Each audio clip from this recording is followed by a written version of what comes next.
जादुई कैंची। कौशाम्बी नाम का एक राज्य था जिसमें बबलू और अशोक दो भाई रहते थे। दोनों भाई बहुत मेहनती और ईमानदार थे। वो दोनों नाई का काम करते थे। कौशाम्बी का राजा विक्रम और उसका सेनापति भीमा था। राजा विक्रम के दो पुत्र थे। दोनों बहुत शरारती थे। सेनापति भीमा को बुलाया जाए। जी महाराज। महाराज की जय हो। क्या आज्ञा है महाराज?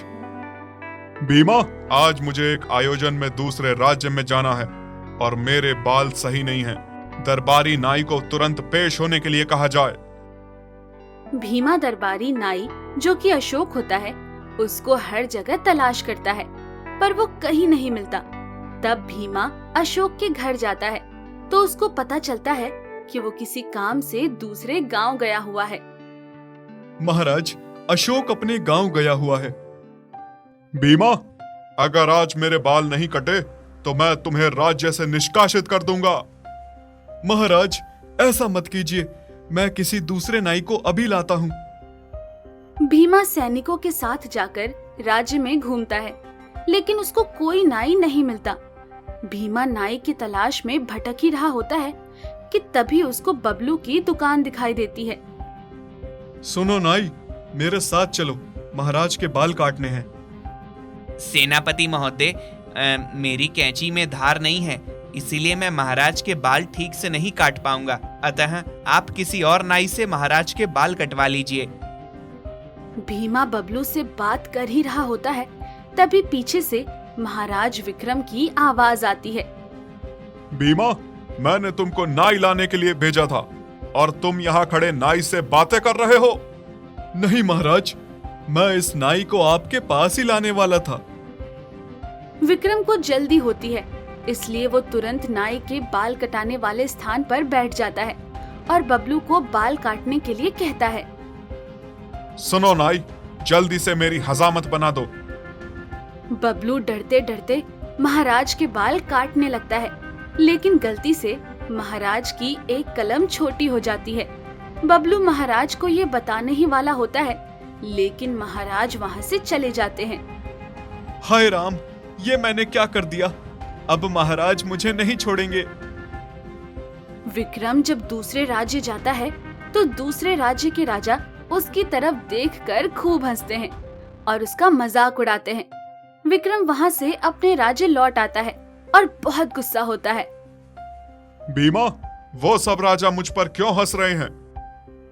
अब भीमा महाराज को सारी बात बताता है, जिससे महाराज को बहुत क्रोध आता है। विक्रम बबलू को दरबार में बुलाता है। महाराज की जय हो। आपने मुझे अचानक दरबार में क्यों बुलाया महाराज? बेवकूफ नाई, आज तेरी वजह से दूसरे राज्य से आए हुए छोटे राजा मुझ पर हंस रहे थे। राजा विक्रम बबलू को राज्य से निष्कासित कर देता है।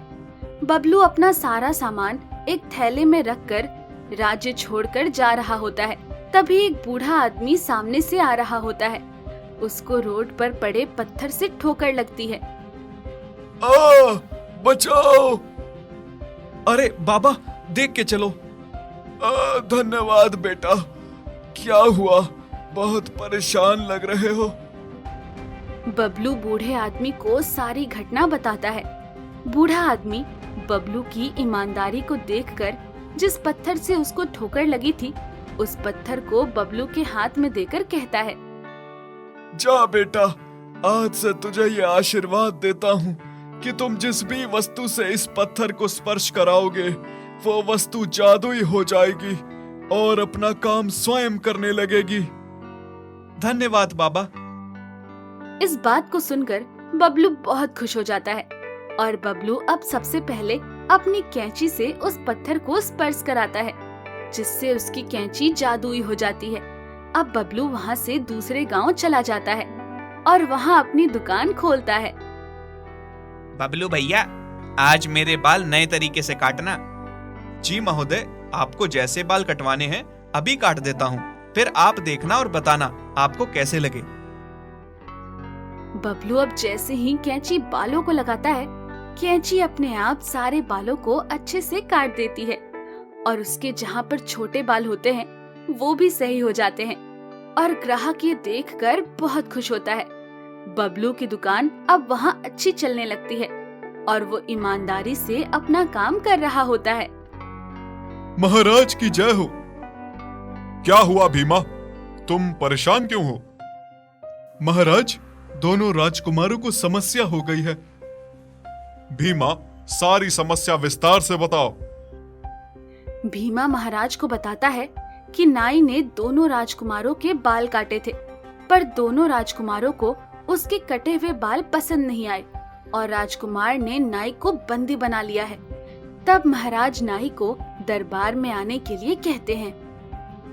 महाराज की जय हो। राजकुमारों से मेरी रक्षा कीजिए महाराज।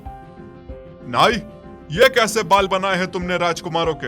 राजकुमारों को तुम्हारे काटे हुए बाल जरा भी पसंद नहीं आए। अब महाराज नाई को सजा देने का ऐलान करते हैं। ये बात सारे राज्य में फैल जाती है। तभी ये बात बबलू के कानों में पड़ती है।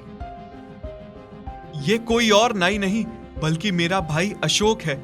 मुझे उसके प्राणों की रक्षा करने के लिए राज्य वापस जाना ही होगा और उसको महाराज के दंड से भी बचाना होगा।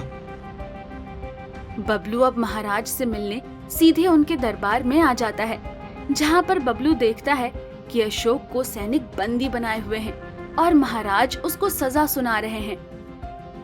भीमा, इस मूर्ख नाई को हाथियों के पैरों तले कुचलवा दिया जाए। ये मेरी आज्ञा है। रुक जाइए महाराज। महाराज विक्रम और भीमा दोनों बबलू को पहचान लेते हैं। भीमा सैनिकों से बबलू को बंदी बनाने को कहता है। सैनिक बबलू को पकड़ लेते हैं। तभी विक्रम बबलू से कहता है, तुम तो वही मूर्ख नाई हो जिसने मेरी हजामत बनाई थी। मैंने तुम्हें राज्य से निष्कासित कर दिया था।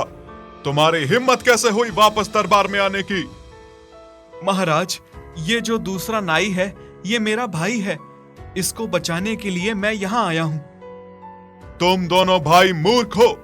तुम इसको मेरी सजा से बचा सकते हो?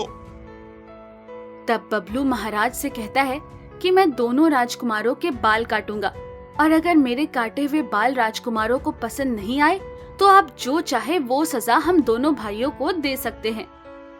ठीक है बबलू, मैं तुम्हें आखिरी मौका देता हूँ। अब तुम दोनों के प्राणों की रक्षा तुम्हारे हाथों में है।